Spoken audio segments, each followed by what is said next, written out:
There you go, guys. Doing another job on the Triton. Just going to replace these brake lines because I've put a lift kit in this and they're a little bit short.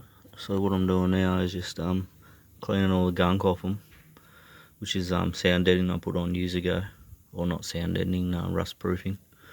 And here's what I've done. So I'll keep going and show you the process anyway. Alright. There you go, guys. Managed to clean these connections up. This one you can just hit off with a flat blade with your screwdriver and set of pliers or hammer. So very gentle, comes off pretty easy. Cleaned all those up. You can sort of get a bit of movement on them in and out when you take these pins out to help you clean them. I've done this one here on that side. It's all clean. Clean this one, and then that one there I've cleaned as well. To get access to that one a bit better, I took the passenger side wheel off. Just use wire wheel, wire brush, screwdrivers and picks and a bit of brake clean to get all that crap off. So hopefully I don't get any shit in the brake line itself. Yeah, probably if you're gonna get a new car or you haven't undercoated it yet, best to change them first and then undercoat later so you don't get shit everywhere. But it's no biggie.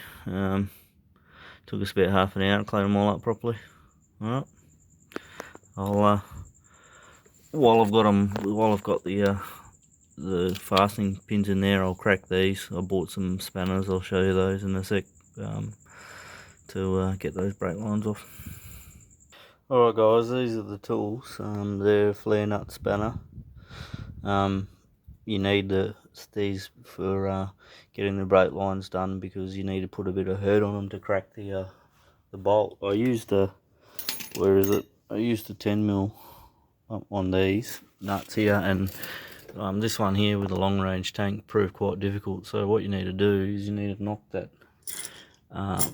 retaining pin out and then pull this line down so that you can get access to the nut up the top there, and then the flange there, and then just put a crescent on here, and so you don't bend the line, and then get your spanner on the flare nut there and crack it that way, because you just won't get any purchase with the bags and all this sort of shit in the way. So that's a good tip. And then I've clamped off this brake line here so not too much fluid pisses out of it while I'm trying to work on it.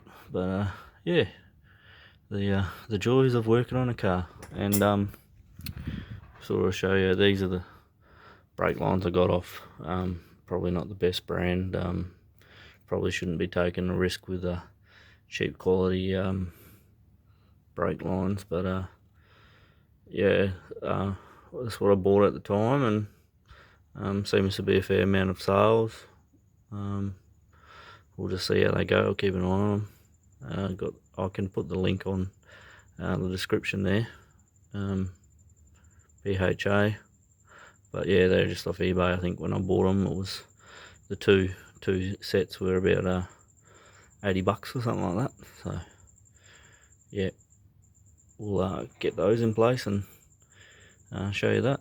Guys, I've disconnected the stock brake line. Doesn't quite piss out heaps, so if you just put a rag to collect the fluid and clean it off any paintwork, because it will strip the paint, you should be right. So I've cleaned that thread up, and I'll install this new brake line. Alright guys, I've just installed this braided brake line here and nipped it up. Just make sure that you get this seated in the keyway before you tighten it up. Haven't put a retaining clip in here yet because just want to put some paint or whatever over this bare metal, and then I'll put the retaining clip in there just to slow the rust down a bit. And yeah, same thing there. That's nipped up with the spanner and all that, like I said. And yeah, I want to paint that just to slow the rust down a bit. But yeah, even with those special spanners, you do got to put a bloody bit of hurt on them, so you might round the edges a little bit, but yeah, I should do the job. And yeah, so that's that brake line pretty well done, and the other one's the same length, that goes to the passenger side drum brake, so I'll get that sorted now. Right, I got this one hooked up there, so same dealio. I'll just give this a touch up. We've got some of this stuff from ages ago, and I'll just spray that around before I put the clips in place and slow the rust down. You won't ever stop it, definitely helps slow it down. But yeah, these are the same length. Yeah, they look the part, so hopefully they do what they're supposed to, otherwise I guess I got to use the handbrake. Alright guys, mounting those all up with those clips, as you can see, and just giving it a touch up with some undercoating just to slow the rust down. Yeah, so all I have to do now is bleed these lines, and yeah, I've already cleaned up the nipples there, so I've got a air compressor bleed tool on it, so I'll top up my master cylinder and get the air compressor line out and all that sort of shit. But that's the main one done, and yeah, keep it off on stands just to make sure we've got no leaks. But yeah, all in all, wasn't too hard. Probably do a lot quicker if you don't have all the paint and rust and shit like on my car, but yeah, probably a 5 out of 10. Alright. Righto, so I've topped up the master cylinder, and I want to do bleed on the brakes while I'm here, so I want to suck a fair bit of this fluid through. I have done it recently, but you know, it doesn't hurt, so top that up. And it's quite late at night, so got no one to help me, but I've got one of these bleeding systems. I'll just jump on the creeper. So basically, I've just got it hooked up there, and what you do is you just back off the nipple, and I've got this seal on there,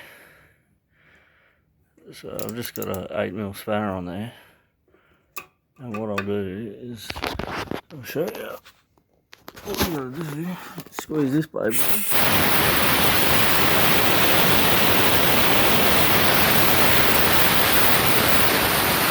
What you want to do is you get all clear fluid through here with no bubbles, and then you just what do you call it, lock it off. So you do that on the further side first, and then on the shorter side, and then basically just a one-man way of bleeding your brakes. There's other ways, you should be able to find them on YouTube easy enough, but this is the easiest way without getting into the shit with the kids and the missus. Alright guys, bled the brakes. I end up ditching that method using the air compressor tool, because it sort of sucks air in through the nipple and then puts bubbles in there, so it's hard to tell that you've got an actual bled line. So I end up waiting till the missus gave us a hand and pumped the brakes and did it that way. And I end up checking the front calipers as well. I haven't changed the brake lines on those because they're long enough, and yeah, the only reason I went the braided lines was that's all they sort of came in. They should help with performance and stuff, but yeah, you don't particularly need them to be braided unless you're hardcore. But yeah, I guess we'll see how they go. I suppose I've got to mention a few things safety wise. If you don't really feel confident in doing this, maybe if you had a friend do this before, get them to help you out, or yeah, get a mechanic to do it, because it is your brake lines after all. So yeah, I'm pretty confident in my work. So you know, just make sure you keep an eye on all your fittings. It's like any plumbing job, make sure you got no leaks, and yeah, make sure everything's tickety boo, and yeah, give your brakes a, you know, take it easy, and then work your way up to make sure you know that they're rock solid before you take off. Yeah, just thought I'd mention that. I know most people know that, but there's the odd one out there.